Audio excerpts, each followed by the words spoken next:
हम लोगों ने कंसीडरेशन का टॉपिक पढ़ा था और आज उसी से आगे बढ़ेंगे। एक टॉपिक आता है प्राइविटी ऑफ कॉन्ट्रैक्ट।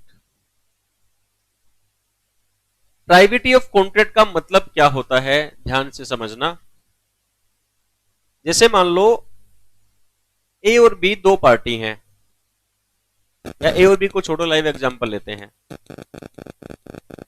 मान लो ये गुड़िया आई, इसने मेरे को 2-2 हजार रुपए के नोट सीएस एग्जीक्यूटिव की पूरी फीस लाके मेरे को डिपॉजिट करवा दी। हमारे बीच में क्या कॉन्ट्रैक्ट हुआ कि मैं एग्जीक्यूटिव के दोनों ग्रुप की कोचिंग करवाऊंगा। अब अगर मैं कोचिंग ना करवाऊं, मैं बोलता हूं फीस तो मैंने ले ली, मैं पढ़ाऊंगा नहीं, तो इसके पास क्या राइट है? ये कोर्ट में केस करके फीस वापस ले सकती है, यही बात है। अब इसने फीस दे दी, मान लो ये बहुत अमीर आदमी है, सोचते क्या ठीक है दे दिए 80,000 रुपए, लाख रुपए, ऐसे हम चीज खा जाते इतने रुपए की, तो क्या ही केस करना, छोड़ो, ठीक है। ये लड़की कहती है कि तू सर पे केस नहीं करी, कोई बात नहीं, मैं करूंगी तेरे नाम का केस, मैं लूंगी फीस वापसी। तो कोर्ट क्या बोलेगा इसको, तू ज्यादा चौधरी मत बन, तेरा क्या रोल है, तेरे तू कॉन्ट्रैक्ट में पार्टी नहीं है, बेफालतू में आगे ऐसे केस करने, भाग जाए यहां से। इसी को कहते हैं भाई प्राइवेटी ऑफ कॉन्ट्रैक्ट। यानी वही पर्सन श्यू कर सकता है, वही पर्सन केस कर सकता है जो कॉन्ट्रैक्ट में पार्टी होगी। क्या लिखा है यहां पे देखो, stranger to contract. Stranger to contract का मतलब होता है जो कॉन्ट्रैक्ट में पार्टी नहीं है। स्ट्रेंजर टू कॉन्ट्रैक्ट का मतलब क्या है? जो कॉन्ट्रैक्ट में पार्टी, क्योंकि कॉन्ट्रैक्ट तो मेरे और इस मन्नत के बीच में हुआ था, ठीक है। तो ये कॉन्ट्रैक्ट में पार्टी तो है ही नहीं, तो बीच में ऐसे आगे केस करने के लिए क्या लिखा है, कैन नॉट शू। शू का मतलब क्या होता है? कोर्ट में केस करना, समझ गए। तो तुमसे पेपर में क्या पूछेगा, मीनिंग ऑफ प्राइविटी ऑफ कॉन्ट्रैक्ट, और बस इतनी सी ही बात तुम्हें पता होनी चाहिए। A stranger to a contract can not sue, बस खत्म, पूरा पैराग्राफ हो गया। यही क्वेश्चन आएगा पेपर में। ऑनलाइन वाले बच्चों समझ आया क्या?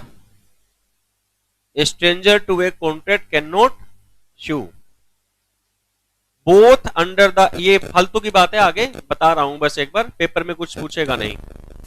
Both under the English and Indian law. English law की बात क्यों हो रही है यहां पे भाई? हाँ, हमारा कानून बना है ना भाई, जितने भी कानून हैं जब उनको बनाया गया तो पहले ये देखा गया कि इंग्लैंड में क्या लॉ चलते हैं, क्योंकि अंग्रेज यहां पे थे, उसी से हमने ज्यादातर चीजें कॉपी पेस्ट मारी है भाई। तो जब हम लोग पढ़ते हैं तो ऐसा भी पढ़ते हैं कि हमारे इंडिया में ऐसा होता है, तो इंग्लैंड का लॉ ये बोलता है, क्यों? क्योंकि वहां से कॉपी पेस्ट मारा हुआ है। ये कह रहा है इंग्लिश लॉ में भी और इंडियन लॉ में भी दोनों ही जगह क्या नहीं हो सकता, थर्ड पार्टी शो नहीं कर सकती, स्ट्रेंजर शो नहीं कर सकता। तो हमें तो खाली क्या याद करना है, राइट ऑफ कॉन्ट्रैक्ट का मतलब क्या है कि जो कॉन्ट्रैक्ट में पार्टी नहीं है उसके पास राइट नहीं है कि वो केस कर सकता है। कुछ गलत हुआ तो जो कॉन्ट्रैक्ट में पार्टी खाली वही केस कर सकता है, समझ गए? अरे कैसी आवाज आ रही है ये?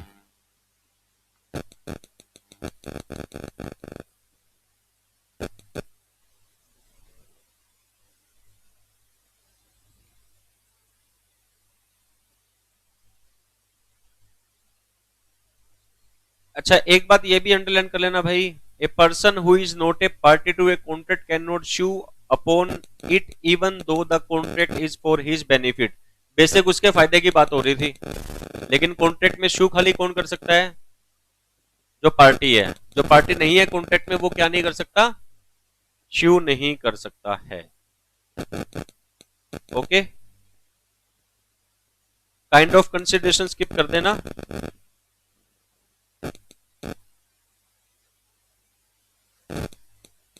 ये करा दिया था, रूल्स गवर्निंग कंसिडरेशन, ये भी हो गया था ना।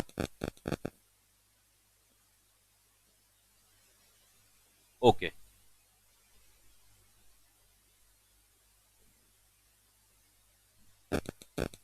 अब आता है जी फ्लोज इन कॉन्ट्रैक्ट। फ्लो का मतलब होता है, फ्लो का मतलब होता है कमी, जिस ऐसी कुछ बातें जिसकी वजह से कॉन्ट्रैक्ट वैलिड नहीं बनेगा,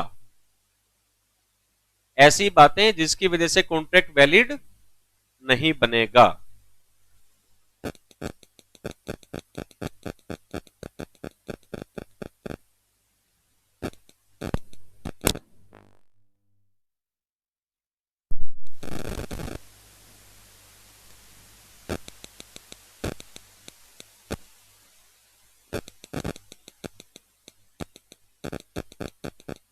चलो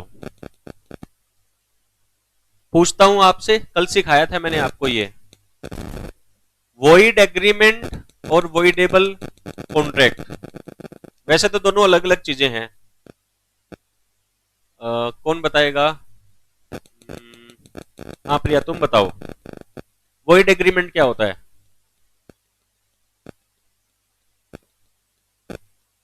ये कर तो सकते हैं, कर लेंगे तो क्या हो जाएगा? जेल। अच्छा हाँ ठीक है। और वॉइडेबल कॉन्ट्रैक्ट कौन सा होता है? अच्छा ठीक है। वॉइड एग्रीमेंट के बारे में क्या बताया था? बैठ जाओ बेटा। वॉइड एब इनिशियो क्या मतलब होता है इसका? From the very beginning. कानून ने ही मना कर रखा है कि ये काम तो तुम्हें करना ही नहीं है। माइनर से एग्रीमेंट करना ही नहीं है, पागल से एग्रीमेंट करना ही नहीं है, ठीक है? तो ये वॉइड एग्रीमेंट होते हैं। और वॉइडेबल कॉन्ट्रैक्ट तुम बताओ भाई। ऋतिक है क्या तुम्हारा नाम? हाँ बताओ ऋतिक। वॉइडेबल कॉन्ट्रैक्ट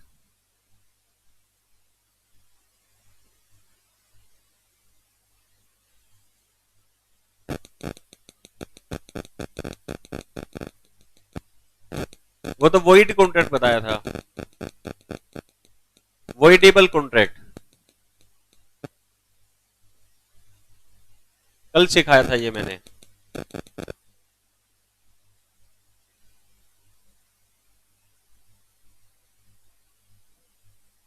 मेघा शर्मा तुम बताओ बेटा, वॉइडेबल कॉन्ट्रैक्ट क्या होता है?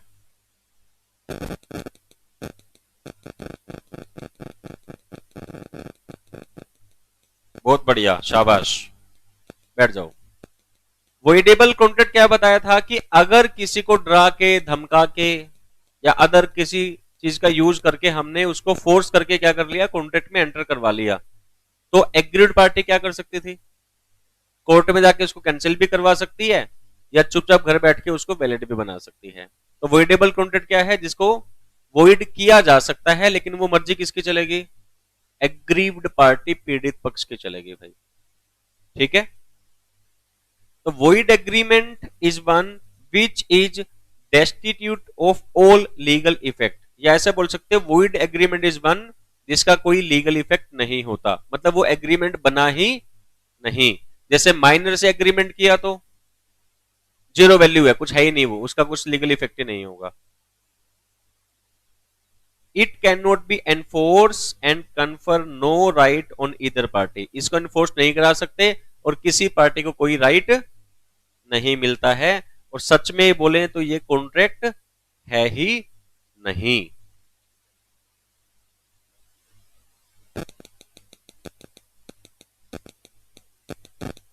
समझ गए? बस इतना सा ही याद करना है यहां से। ये बुक में थोड़े ने बकवास बकवास करके लिखा है, थोड़ा अच्छे से लिखा नहीं है। जो मैं बता रहा हूं बस अंडरलाइन कर लेना। ये बात समझ में आ गई क्या? फिर यहां पे आना और इसके सामने लिखना वॉइड कॉन्ट्रैक्ट। ऊपर किसकी बात हो रही थी? Void agreement. अब किसकी बात हो रही है? वॉइड कॉन्ट्रैक्ट की बात हो रही है। तुम बताओ भाई प्रदीप, वॉइड कॉन्ट्रैक्ट क्या बताया था? हाँ बहुत बढ़िया। जब कॉन्ट्रैक्ट बनाया गया था तब वो कॉन्ट्रैक्ट वैलिड था, उसमें सब बातें क्या थी? ठीक। बट बाद में किसी कारण से वो काम अब पूरा नहीं किया जा सकता। एग्जाम्पल क्या दिया था? दवाई वाला एग्जाम्पल ध्यान है? हाँ तो देखो, एक कॉन्ट्रैक्ट विच सीज मतलब रोक लग जाना, ऐसा होता है सीज हो गई ये चीज, सीज मतलब बंद कर दिया उसको। कॉन्ट्रैक्ट विथ सीज, एक कॉन्ट्रैक्ट जो बंद हो गया, to be enforceable by law become void when it ceases to be enforceable. ये कह रहा है कि पहले तो वो ठीक है, लेकिन वॉइड कब हो जाता है? जब वो एनफोर्सेबल बाय लॉ नहीं रहा, अब उसको कानून पूरा नहीं करवा सकता। तो पहले जब किया था एग्रीमेंट तब तो कॉन्ट्रैक्ट बन गया क्योंकि सब बातें ओके थी, बट बाद में कुछ ऐसा हो गया जिससे क्या हुआ, अब उसको लागू नहीं करवा सकते, तो वो क्या हो जाएगा? वॉइड हो जाएगा। ठीक है।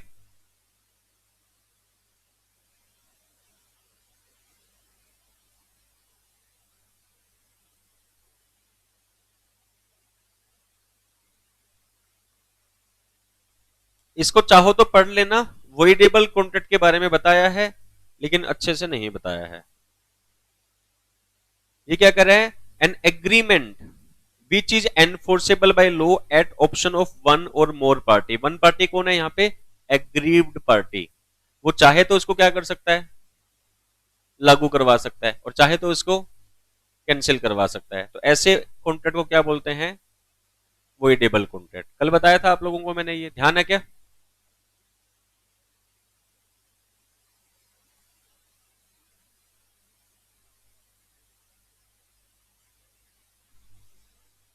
इतनी बात पढ़ के बताओ क्या समझ में आ रहा है? Illegal agreement. ऑनलाइन वाले बच्चों, कल क्लास लगाई थी क्या तुम लोगों ने? लिए सारा कुछ कराया था आपको मैंने।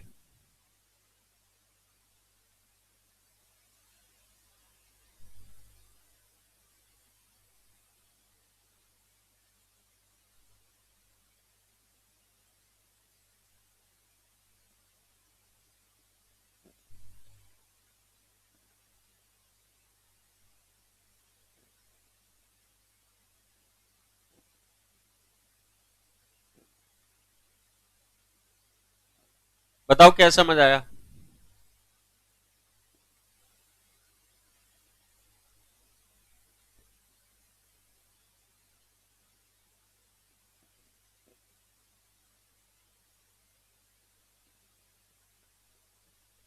Collateral agreement.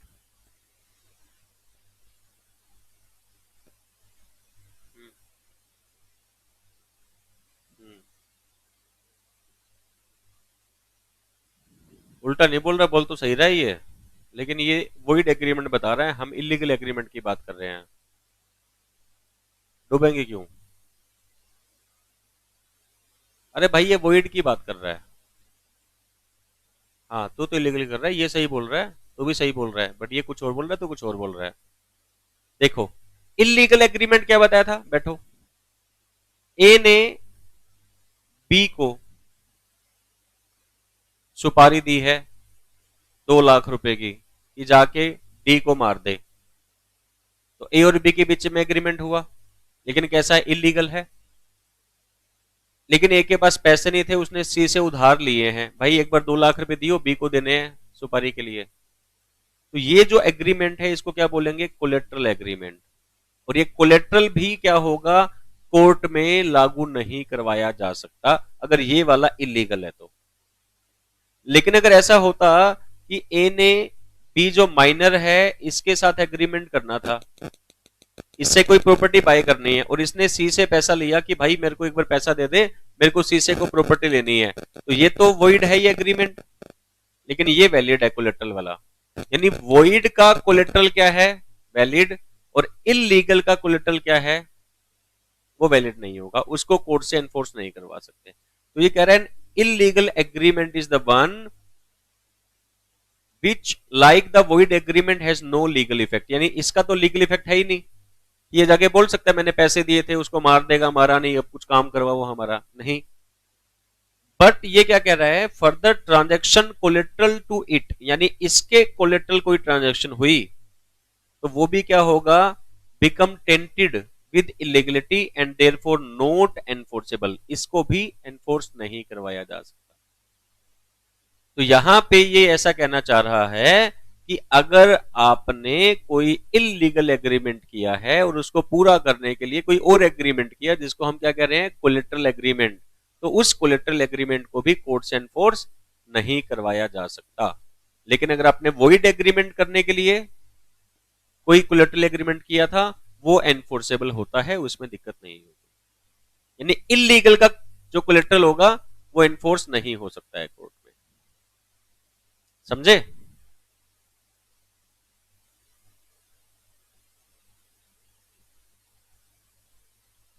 बीच में कुछ कुछ लिख देते हैं यार, कभी क्या टॉपिक चल रहा है, अभी क्या आ गया। चलो ये भी बढ़िया है, वैसे तो पॉइंट ये पढ़ते हैं। फ्लाइन कैपेसिटी, ये कह रहा है कि भाई मेन मेन प्रॉब्लम क्या हो सकती है। ए और बी के बीच में कोई कॉन्टेक्ट हो रहा है, तो इन कैपेसिटी का मतलब या कैपेसिटी का मतलब क्या, कि कानून ने बोला है कुछ लोग ऐसे हैं कि इनसे कॉन्टेक्ट नहीं करना, ये कैपेबल नहीं है कॉन्टेक्ट करने के, तो उनसे कॉन्टेक्ट किया तो मतलब हो ही नहीं सकता, वॉइड हो जाएगी बात।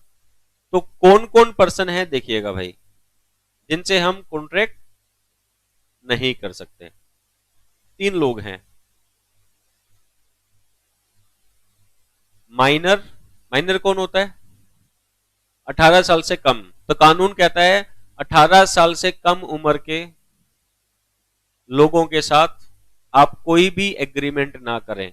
अगर आप ऐसा करेंगे तो हम आपकी कोई हेल्प नहीं करेंगे, यानी कोर्ट में उसको लागू नहीं करवाया जा सकता। लूनेटिक, हाँ इसकी जगह सही वर्ड है अनसाउंड माइंड, सही शब्द होगा अनसाउंड माइंड। अनसाउंड माइंड का मतलब यह होता है एक ऐसा पर्सन, जब हम उससे कॉन्ट्रैक्ट कर रहे हैं तो कॉन्ट्रैक्ट से होने वाले बेनिफिट, कॉन्ट्रैक्ट से होने वाले लॉस वो समझ नहीं सकता। मान लो कोई पागल बंदा है, उसको मैं कह दूं कि भाई तू मेरी प्रॉपर्टी ले ले, वैल्यू तो उसकी 5 करोड़ है, तू 50 करोड़ में ले ले, कहता हाँ हाँ ले लूंगा मैं, रिटर्न में एग्रीमेंट भी कर लिया, तो क्या अब उसको लेनी पड़ेगी वैल्यू वो प्रॉपर्टी? नहीं, क्योंकि वो बंदा तो क्या है, अनसाउंड माइंड है, उसको पता ही नहीं मैं क्या बात कर रहा हूं। तो कोर्ट कहता है कि जो पर्सन ऐसे होंगे जो उस बात को समझ नहीं पा रहे और आप हमारे पास आ गए, तो हम इसको लागू नहीं करवाएंगे भाई। और बात भी सही है, समझ पा रहे हो? तो अनसाउंड माइंड कौन हुआ बताना जरा, जो कॉन्ट्रैक्ट से होने वाले बेनिफिट या लॉस को जज नहीं कर पा रहा है। ठीक है, तो इसके अंदर कोई पर्सन दारू पी के पड़ा है वो भी आएगा, क्योंकि नशे में है तो वो समझ नहीं पाएगा। किसी ने चरस गांजा फूका है वो भी आएगा। किसी का ऑपरेशन हुआ है, उसको एनेस्थीसिया दिया गया, अभी होश में नहीं आया, वो भी आएगा। कोई बंदा बहुत बूढ़ा हो गया, उसका दिमाग काम करना बंद कर गया, वो भी आएगा। कोई बंदा वैसे पागल है वो भी आएगा। किसी को दौरे पड़ते हैं वो भी आएगा। बीपी हाई होने से दिमाग काम करना बंद कर देता है क्या? फिर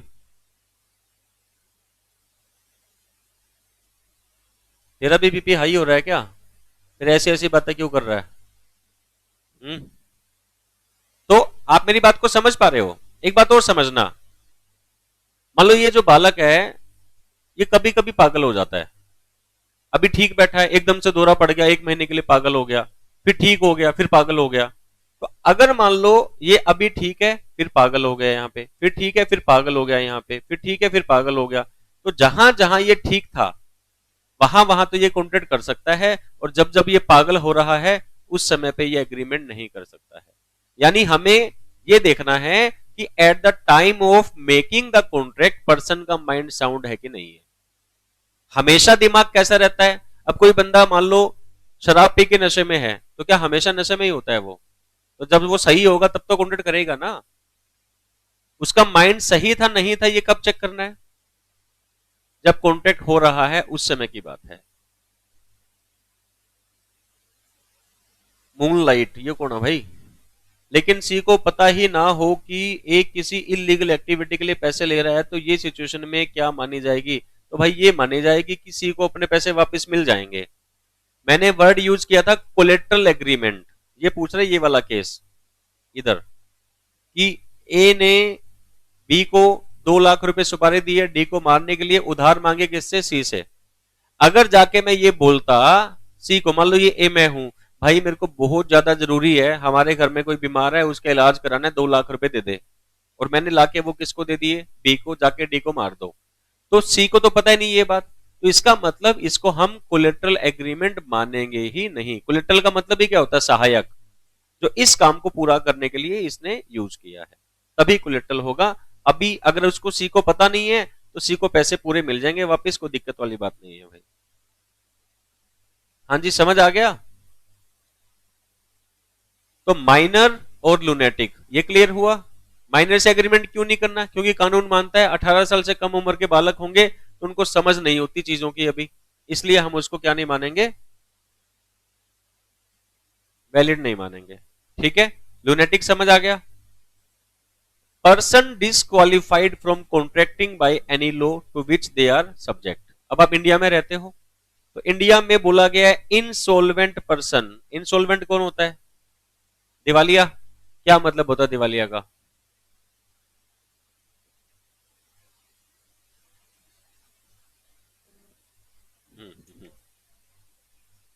खुशी तुम बताओ बेटा, दिवालिया मतलब क्या होता है इंसॉल्वेंट का? पैसे तो मेरे पास भी नहीं है बेटा। ना ना, कोई प्रॉपर्टी मेरे नाम कोई प्रॉपर्टी नहीं है। हाँ हाँ, मैं भी कैपेबल नहीं हूं, मेरे पास कोई पैसे वैसे कुछ नहीं है, 10 रुपए सुबह घर से मिले थे बस, और कुछ नहीं मेरे पास। तो मैं दिवालिया हूं क्या? हाँ, तो तुम ही तो कह रहे हो जिसके पास एसेट्स ना वो दिवालिया होता है। हाँ, नहीं। हाँ, लाइबिलिटी पेश तो मैं भी नहीं कर सकता, पैसे नहीं है मेरे पास। बताओ मन्नत। देखो भाई, ऐसे नहीं, जो कर्ज नहीं चुका सकता, ना ना ना ना, ये गलत बात है। ऐसा होता है भाई, मान लो किसी ने किसी से पैसे वैसे उधार ले रखे हैं, काम वाम किया, काम फेल हो गया, डूब गया सारा काम, अब पैसे तो वापस मांगेंगे वो तो। अब पैसे वापस मांगे, कहां से पैसे दे? है ही नहीं। तो इस केस में इंडिया में कानून बनाया गया कि ऐसे लोगों को सुरक्षा दी जाए भाई। तो वो कोर्ट में जाता है और जाके क्या बोलेगा, जज साहब जो प्रॉपर्टी मेरे पास है मैं आपको दे रहा हूं, ये ले लो। और कोर्ट फिर एक नोटिस निकालता है, फलाना फलाना बंदा आया है इंसॉल्वेंट होने के लिए, जिसके जिसके पैसे आ जाना। अकाउंट्स में ऐसे पड़ा था कि 1 रुपया लेना था, 40 पैसे मिले, बाकी डेबिट डेट्स हो गए। तो कोर्ट उस प्रॉपर्टी को बांटेगा, जो पहुंच गया तो ठीक है, नहीं पहुंचा तो गए, उसके पैसे जीरो हो जाएंगे फिर। ठीक है, सारे पैसे बांटने के बाद अब उस बंदे के पास क्या बचा? कुछ नहीं, सारी प्रॉपर्टी दे दी उसने। फिर कोर्ट उसको एक सर्टिफिकेट इश्यू करता है, जिसको बोलते हैं सर्टिफिकेट ऑफ इंसॉल्वेंसी। अब कोई भी पैसे मांगने आ गए, मेरे पैसे दे, उसके पास शक्ति आगे वो दिखा देगा, ये देख कोई मेरे को कुछ नहीं कह सकता। कोर्ट ने मेरे को क्या डिक्लेयर कर दिया है? इंसॉल्वेंट डिक्लेयर कर दिया है भाई।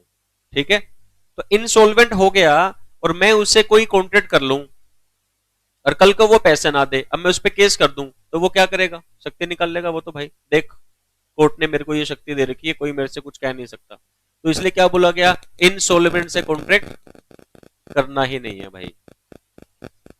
ठीक है, और कौन बंदा हो सकता है जो जेल में बंद है? और कौन बंदा हो सकता है? Alien enemy. एलियन कौन है? दूसरे देश का नागरिक। एनेमी वो पर्सन जिस देश से हमारा ऑफिशियली वॉर चल रहा है। अभी आज के दिन में हमारा कोई एलियन एनेमी नहीं है। मान लो चाइना से हमारी लड़ाई स्टार्ट हो जाए, ऑफिशियली वॉर डिक्लेयर हो गया, तो हम क्या बोलेंगे? सारे चाइनीज हमारे लिए क्या हो गए? एलियन एनेमी हो गए। जब तक युद्ध चलेगा आप कोई कॉन्ट्रैक्ट नहीं कर सकते उनसे। ठीक है, तो 3 नाम बता दिए मैंने आपको, कौन कौन?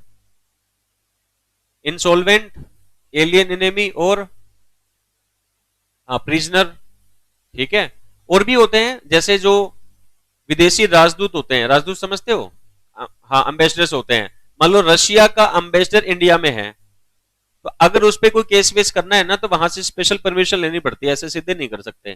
तो कानून ने मना कर दिया कि भाई इनसे कॉन्ट्रैक्ट मत करो, कल को कुछ भी गड़बड़ी होगी तो कोर्ट सीधी सीधी हेल्प आपकी नहीं कर पाएगी, तो उनको भी डिस्क्वालीफाई किया हुआ है।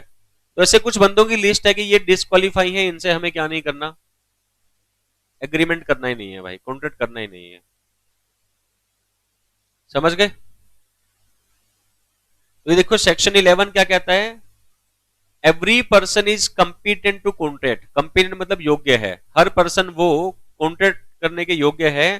Who is of the age of majority, जो मेजर हो गया है, who is of sound mind, जिसका दिमाग ठीक है, and is not disqualified from contracting by law, और कानून ने मना नहीं किया।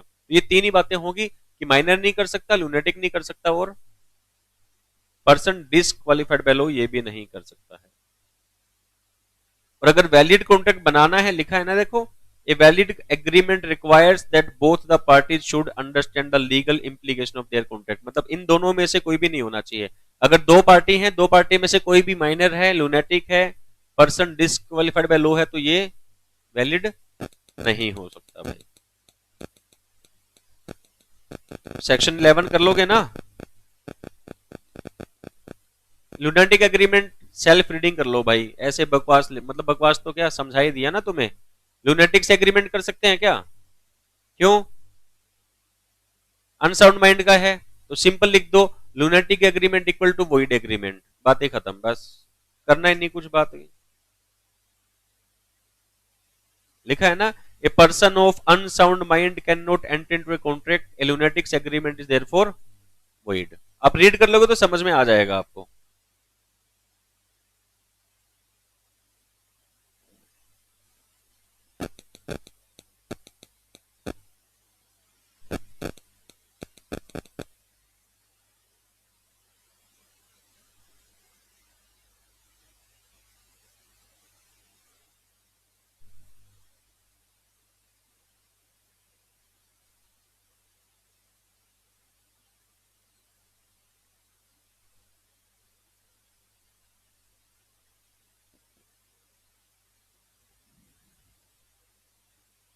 तो यहां बात हो रही थी कि बंदा सही नहीं है इसलिए कॉन्ट्रैक्ट भी सही नहीं होगा।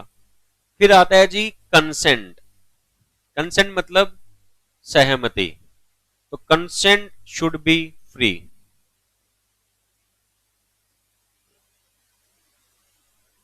देखो, जब हम कॉन्ट्रैक्ट करते हैं, अगर basis of contract is agreement, यानी कि म्यूचुअल कंसेंट तो होना जरूरी है ना, तभी तो बात बनेगी। अब आप लोग यहां पढ़ने के लिए आए, आपने फीस दी, तो आपको फोर्स किया गया क्या? हाँ सर आप ही तो आए थे, कर लो सीएस कर लो भाई, आपने फोर्स किया हमारे को, मैंने खाली बताया, डिसीजन तो आपका ही है ना। तो जब तक, मान लो मैंने सेमिनार किया आपके स्कूल में कि भाई सीएस कर लेना, अगर आप यहां पे आओ कि सर हमें पढ़ना है, क्या मैं मना कर सकता था? हाँ मेरी मर्जी।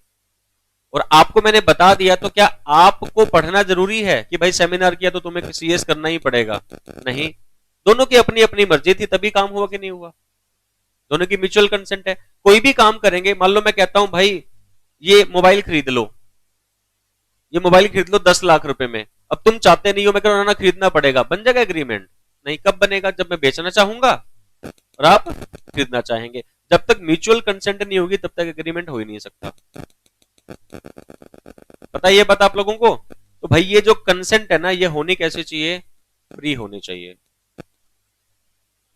है ना। जैसे मैंने इससे पूछा खरीदेगा 10 लाख में फोन, ये मना कर रहा है, फिर मैंने इसको शाम को फोन किया, तेरे बालक किडनैप कर लिए हैं, 10 लाख में लेना है तो बता, नहीं तो बालक नहीं मिलेंगे तेरे वापसी, है ना। तो ये बोल देगा हाँ हाँ ठीक है मैं 10 लाख में परचेज कर लूंगा। तो यहाँ पे कंसेंट तो दिया लेकिन फ्री नहीं है। तो कंसेंट कैसी होनी चाहिए भाई? फ्री होनी चाहिए, ध्यान रखना, ठीक है। और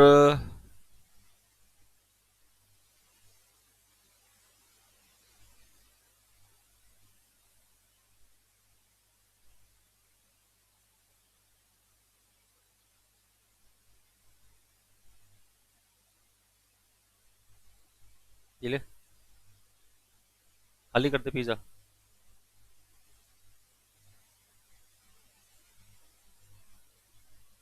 चलो फ्री कंसेंट के बारे में मैं थोड़ा सा, वैसे तो मैंने बताया था ना आपको 5 चीजें, क्या क्या बताई थी बोलना। Number 1 coercion, number 2 undue influence, यही ऐसे ही बता देता हूं, पूरी बुक पढ़ने की रिक्वायरमेंट नहीं पड़ेगी। नंबर 3 मिस रिप्रेजेंटेशन,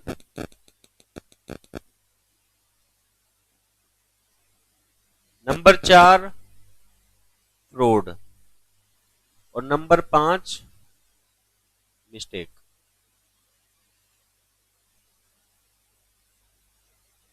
कोर्शन को हिंदी में कहते हैं बल प्रयोग। किसी को डराना, धमकाना, उत्पीड़न करना। जैसे मैंने अभी इसको फोन किया ना, तेरे बालक उठा लिए हैं भाई, फोन ले जाइयो 10 लाख में और बालक ले जाइयो, तो ये कोर्शन है। मैंने इसको धमकाया ना, तो कंसेंट फ्री है क्या? नहीं। किसी को जान से मारने की धमकी देना, या हो सकता है पहले हाथ पैर तोड़ दिए जाएं फिर बोले हाँ अगर, है ना, धमकाना भी हो सकता है और एक्चुअली इंजरी पहुंचाना भी हो सकता है। ठीक है। अनड्यू इन्फ्लुएंस को हिंदी में कहते हैं अनुचित प्रभाव, यानी किसी के ऊपर अपना इन्फ्लुएंस डालना। ठीक है। जैसे मान लो फॉर एग्जाम्पल, हाँ मान लो मेरे पास ना कोई चीज है 50 रुपए की है, मान लो आपको खरीदनी नहीं है, तो मैंने इसको बोला खरीद ले यार, मेरे को बहुत पैसे की जरूरत है यार, तो शर्मा शर्मे में खरीद सकता है नहीं खरीद सकता ये सर कह रहे हैं खरीद ले, चल कोई नहीं यार 50 रुपए की बात है ना। तो फॉर एग्जाम्पल मान लो कोई क्लास में आता है और वो, स्कूलों में नहीं आते थे वो जादूगर टाइप, वो कागज के फूल बना दिए हो ऐसे, वो 50-50 का सामान बेच के जाते थे। ठीक है। तो मान लो कोई क्लास में आया, ऊपर आया पहले मेरे पास, सर मैं ये ऐसे ऐसे फूल बना के दिखाऊंगा और 50 रुपए का एक है, आप बिकवा देना, 10 रुपए आपका कमीशन। मैंने बोला ठीक है चल अपन चलते हैं, 10 रुपए मेरा कमीशन हो जाएगा भाई। ठीक है। तो यहाँ क्लास में आया, उसने फूल फल बना के दिखाए, तो उसने बोला कौन कौन लेगा भाई, किसी ने हाँ नहीं भरी, तो मैं टेंशन में आ गया, भाई मेरा कमीशन तो गया। तो फिर मैंने क्या सोचा, भाई मैं तो मास्टर हूं, तो मैंने इसको बोला ले ले यार, तू खड़ा हो, तू पहले खड़ा हो, तू है ना, तू ले नहीं सकता ये, तो मैंने इसको मेरी पावर यूज करके थोड़ा इसको इन्फ्लुएंस किया और इसने क्या कर लिया, वो बाय कर लिया। तो यहां पर मैं स्ट्रॉन्ग पोजीशन में हूं, ये वीक पोजीशन में है। तो जो गुरु चेले की बात करें तो उसकी बात तो मानता है ना जनरली वो, तो इस केस में हम क्या बोलेंगे, अनड्यू इन्फ्लुएंस डाला गया। चाहे तो ये बाद में कैंसिल कर सकता ना, भाई मेरे को तो फोर्स किया था सर ने, मेरे को नहीं परचेज करना, है ना। और नहीं तो और एग्जांपल क्या हो सकते हैं, डॉक्टर पेशेंट हो सकता है ना। मान लो मैं डॉक्टर हूं, कोई पेशेंट आ गया, मेरे को पता लग गया इसको कुछ कुछ बीमारी है, तो बता दूंगा, सबको बता दूंगा, देख लें तो ये काम कर ले, तो मैं उसको ब्लैकमेल, मतलब ये ना ब्लैकमेल टाइप है, मतलब अनड्यू इन्फ्लुएंस। ठीक है। तो दो पर्सन है, एक स्ट्रॉन्ग पोजीशन में, एक वीक पोजीशन में, और जो स्ट्रॉन्ग पोजीशन वाला बंदा है वो क्या कर रहा है, अपनी पोजीशन का यूज करके वीक पोजीशन वाले बंदे से क्या कर रहा है, कुछ काम करवा रहा है जो वो करना नहीं चाह रहा था। तो हम क्या बोलेंगे, उसने क्या किया है, अनड्यू इन्फ्लुएंस का यूज किया है। समझे। मिस रिप्रेजेंटेशन, इसका मतलब क्या होता है, जब मैं आपको कोई बात बोल रहा हूं जो सच नहीं है, बट मैं मानता हूं कि वो सच है। जैसे ये बालक आया, इसने बोला सर मेरा नाम ना रोहित है, इसका नाम है तो असली में जसवंत, बट इसने मेरे को क्या बताया, सर मेरा नाम रोहित है। अब आपने मेरे से पूछा क्या नाम है इसका, तो मेरे को तो क्या पता था, क्योंकि इसने रोहित बताया। जो मैं बोल रहा हूं वो बात सच है क्या, बट मेरे हिसाब से तो मैं सच ही बोल रहा हूं, मैं तो गलत नहीं बोल रहा ना देखा जाए तो ऐसे केस को हम क्या कहते हैं, मिस रिप्रेजेंटेशन। यानी जब मैं आपसे कुछ बेचने की बात करूंगा तो उस चीज के बारे में कुछ बातें बोल रहा हूं जो सच नहीं है, बट मेरे हिसाब से क्या है, वो सच है, तो इसे हम क्या बोलेंगे, मिस रिप्रेजेंटेशन। तो आप क्या कर सकते हैं, कॉन्ट्रैक्ट कैंसिल करवा सकते हैं। और फ्रॉड का मतलब, मुझे पता है कि जो मैं बोल रहा हूं वो झूठ है, जानबूझ के मैं क्या कर रहा हूं, आपको गलत बोल रहा हूं। तो अगर ये 4 केस यूज किए गए तो वॉइडेबल कॉन्ट्रैक्ट होता है। अगर मैंने आपकी सहमति इन 4 बातों को यूज करके ली है तो तुम क्या कर सकते हो, बाद में कोर्ट में जाके कॉन्ट्रैक्ट को कैंसिल करवा सकते हो। और अगर मिस्टेक हुई है तो वॉइड एग्रीमेंट होता है, एग्रीमेंट ही नहीं बनता। एग्रीमेंट कब बनता है, जब दोनों बंदों की सहमति हो। जब दोनों बंदे सहमति नहीं हुए किसी चीज पे तो एग्रीमेंट बनेगा ही नहीं। तो मिस्टेक के केस में होता है वॉइड एग्रीमेंट, और बाकी चारों के केस में क्या होता है, वॉइडेबल कॉन्ट्रैक्ट होता है।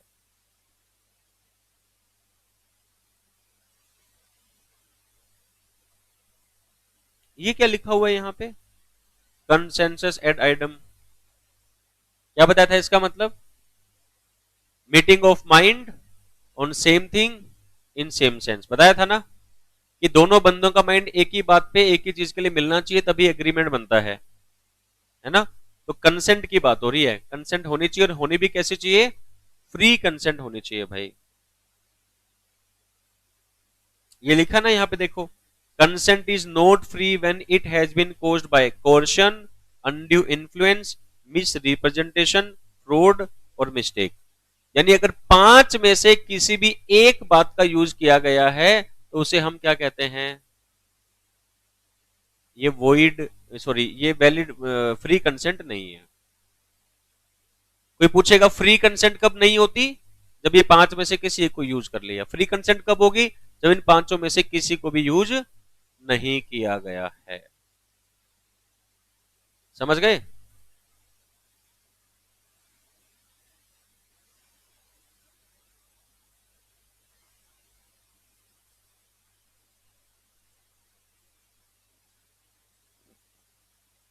अपने हिसाब से थोड़ा सा लिख लो भाई आप, ये ना पांचों नाम और क्या मतलब है, डिटेल में जाने की जरूरत नहीं है आपको बहुत ज्यादा।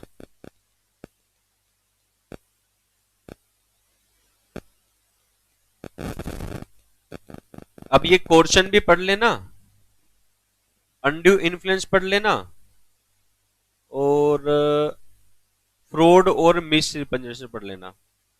इन्होंने ये बीच बीच में कुछ कुछ लिख रखे हैं ऐसे ही।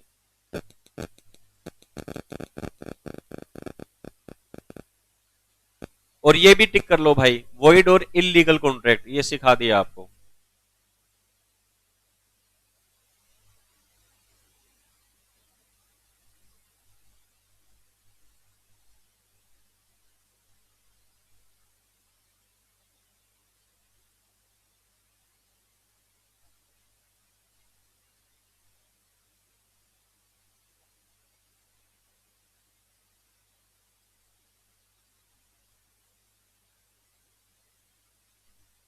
जो जो टिक करवाए हैं हल्का हल्का रीड कर लेना, मीनिंग आपको बता दिए हैं सारे। लर्न नहीं करना है, रीड करना है, सिर्फ याद करने का काम नहीं है अभी ईटी में।